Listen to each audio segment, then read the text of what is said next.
In the grim darkness of the far future, there is only war.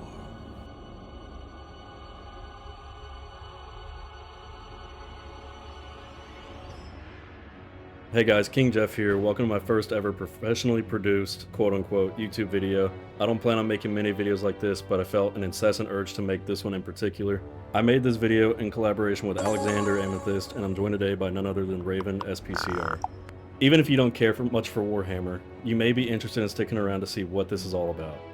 Now, Raven is a Marvel Rivals content creator, as I'm sure many of you are aware. What some of you might not know is that Raven used to make Warhammer content himself. Raven, could you do me a favor and introduce yourself? What's your experience with Warhammer and what level of knowledge do you have on the topic? Hey folks, I'm Raven, and I am a Marvel Rivals content creator. I also did very much have my Warhammer phase, as a lot of the TISM enjoyers will know. My experience with Warhammer very much started with Total War, the game, as a lot of people did. I got into Old World, and then from there I got into 40k, and I've been a Tyranids Bugs boy ever since. I know there's certain Chaos entities that are going to come up later in this video, and as far as my interest in those go, they can't feed the hive mind, so they don't feed my interest as much. But you know, I feel like I have a pretty intermediate knowledge of Warhammer in general, and it's definitely one of my interests. Thank you, Raven. We'll start off with a brief explanation on the part of Warhammer we'll be focusing on today. Let's get right into it. Warhammer 40k is a fictional universe created by Brian Ansell, Richard Hollowell, and Rick Priestley at Games Workshop in 1983. It started off as a humble tabletop role-playing game where people would create and paint miniature models that they would then battle with. Over the years, Warhammer has evolved and blossomed into a massive franchise full of expansive lore, from things that are cosmic in scale, such as chaos gods, to smaller details like what humans eat or even the state of imperial politics. Today we'll be discussing one of those chaos gods, but not just any ordinary chaos god. We'll be discussing the chaos god that arguably caused the Horus Heresy to play out the way it did.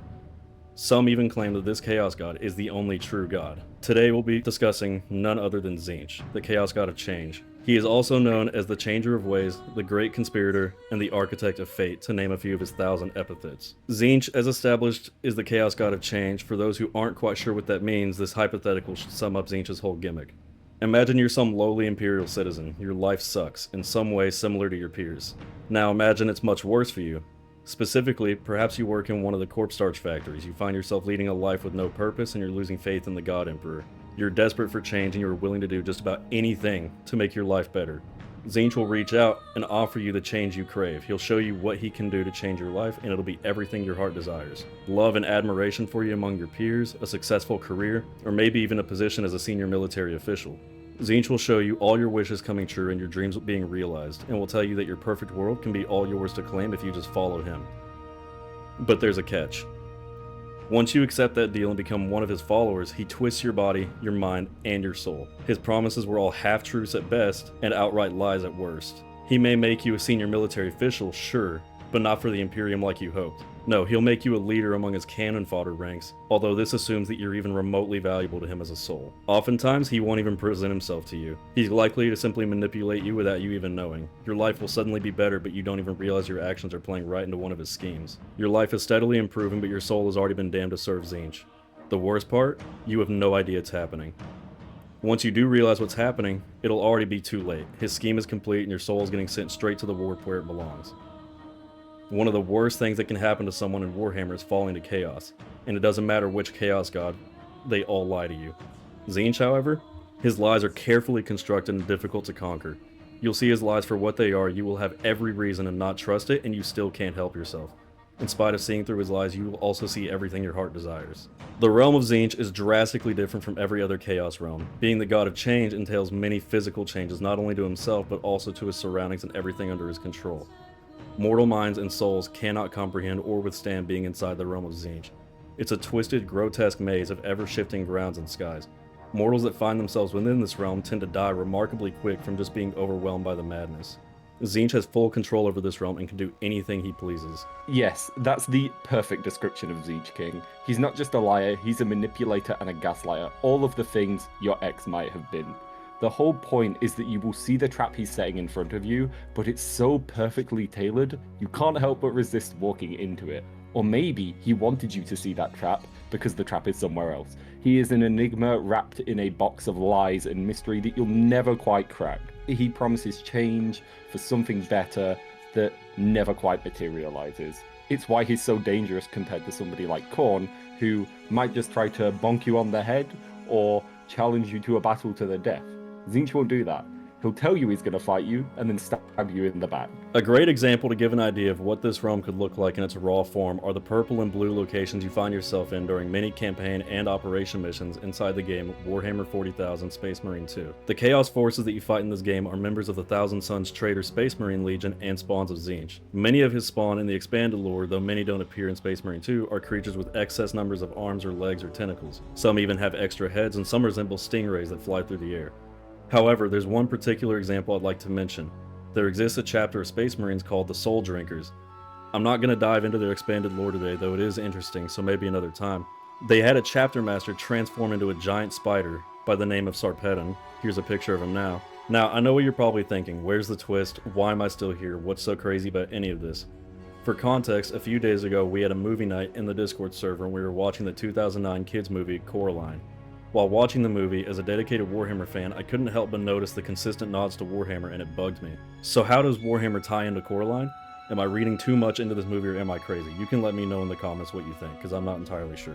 The movie opens with a brown-haired doll in a pink dress being undone from the hair braids to the stuffing to having its rag skin turned inside out, filled with sand, and turned into a Coraline doll, presumably by a character we'll be introduced to later called the Other Mother. It is then sent out into what looks like outer space and presumably warps that Coraline doll into the main universe.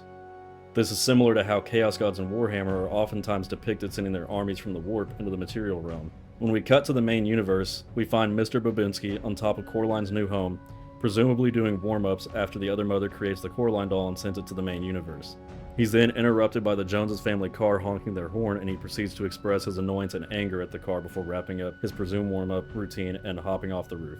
There's a couple semi-important details to mention. Mr. Babinski, as shown here, is a tall man with blue skin and body proportions that don't quite add up. The most obvious explanation for this is the Chernobyl liquidator medal that he has on his chest constantly throughout the movie. However, radiation poisoning doesn't turn your skin blue and make you instantly strong while having zero muscle density in your arms and legs. That doesn't make sense at all. His body proportions along with his acrobatic abilities defy the laws of physics so blatantly that I couldn't help but notice how closely his design resembles something that Tzeentch would turn a man into. This is also where we notice the main universe being very gray in color, kind of like many Imperial worlds. The lower levels are oftentimes just various shades of gray and black, maybe sometimes you'll get a little bit of white. Warhammer is both figuratively and literally grimdark, as it helped define the genre in the first place. Oftentimes the only colors you'll see in the Warhammer setting are various shades of gray, though occasionally you'll see gold in the upper levels of hive cities or at the Imperial Palace on Earth. What's your take on how I just explained what's going on in the movie up to this point, and how I'm connecting the dots between Mr. Babinski and something Tzeentch would do, and how the environment in the movie can relate to Warhammer?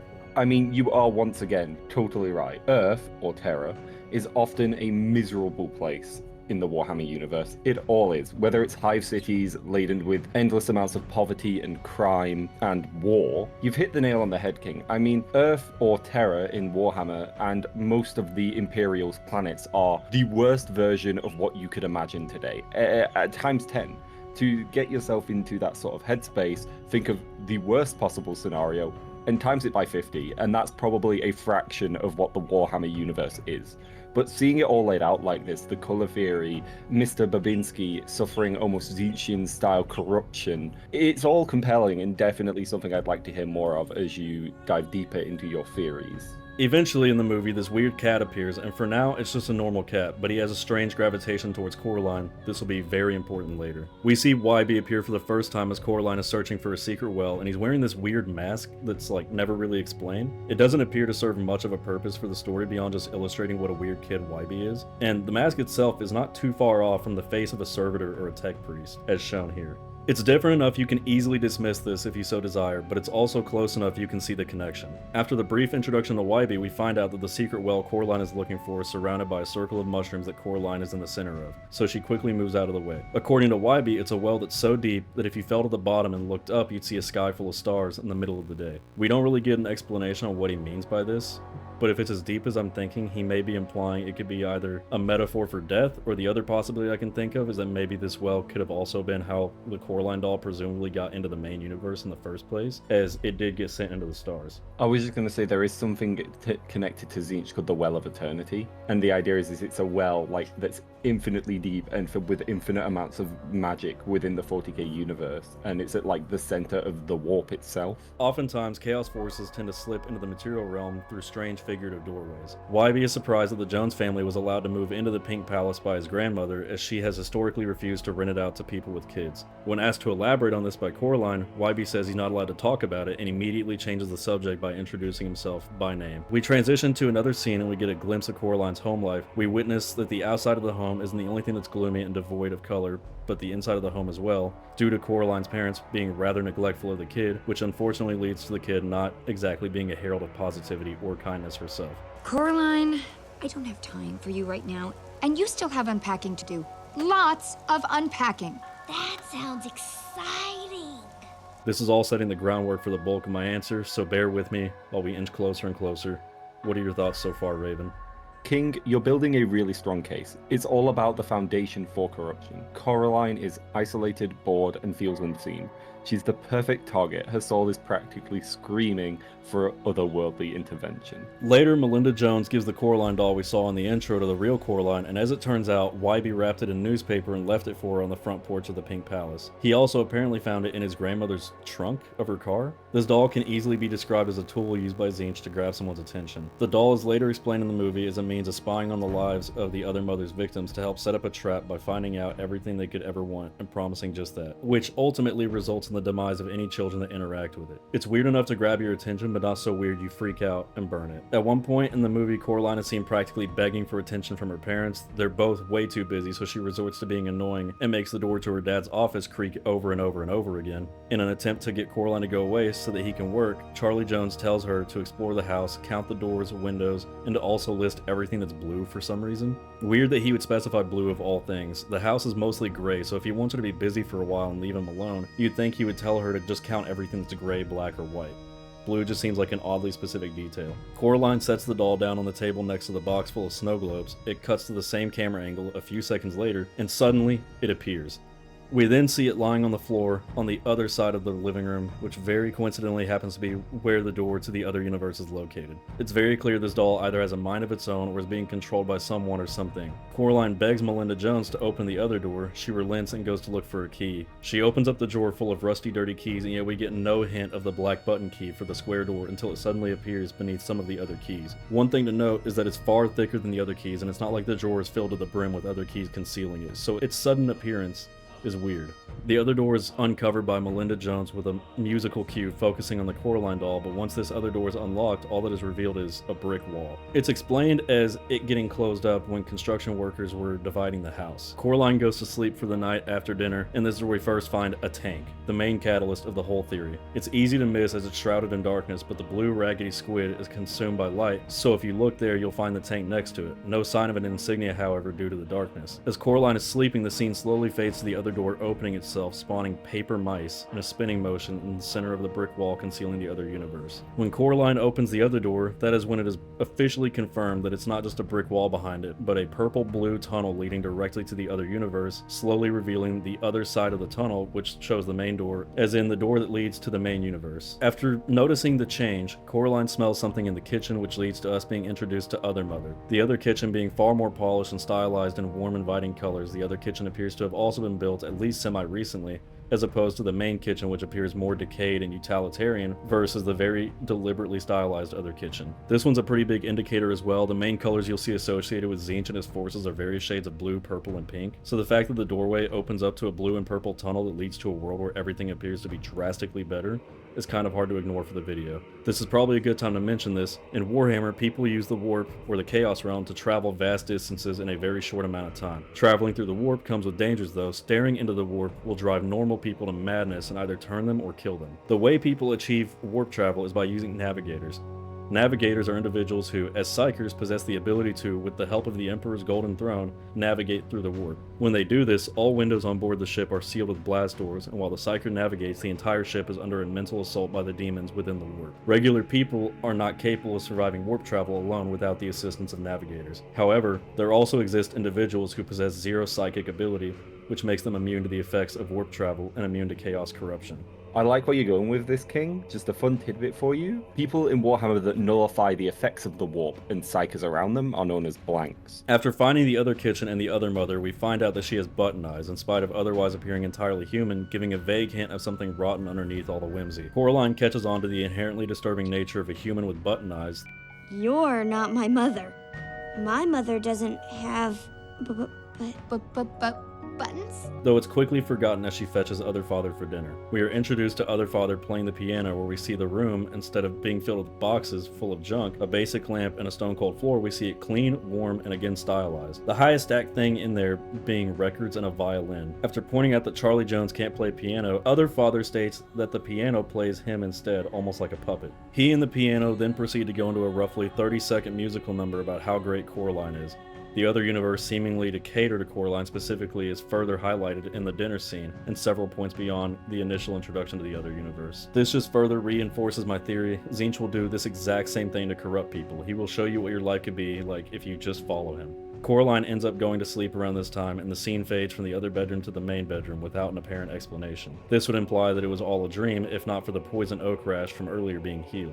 This is also where we get a clearer look at the tank, which does appear to have some insignia on its rear. You can easily write off the symbol on the rear of the tank if you so desire. However, I think, combined with the fact that the tank doesn't resemble any real-life tanks, the symbol is worth considering. Tanks in World War I, like the Mark I, would have their tracks wrapping around the length of the tank, similar to the tank in Coraline's bedroom. But that's about where the sharp similarities end. The tank in her bedroom leans forward at such a sharp angle and sits so tall that it's impossible for it to be based on any real-life tanks from World War I, or World War II for that matter. Is there anything you want to add to that, Raven? I definitely see what you're saying about the tank, and longtime Warhammer fans will definitely recognize the shape of the tank as being very close to an Astra Militarum tank called the Lehman Russ. It's very famous, very often used, and is almost like a cult classic mini and battle vehicle used within their armies. For those who don't know, the guardsmen within Warhammer are a very normal human army. They are the generic military of men and women like you and I. And the Lehman Russ is a staple of their military force. So it appearing in the movie is definitely something to take note of and be interested in.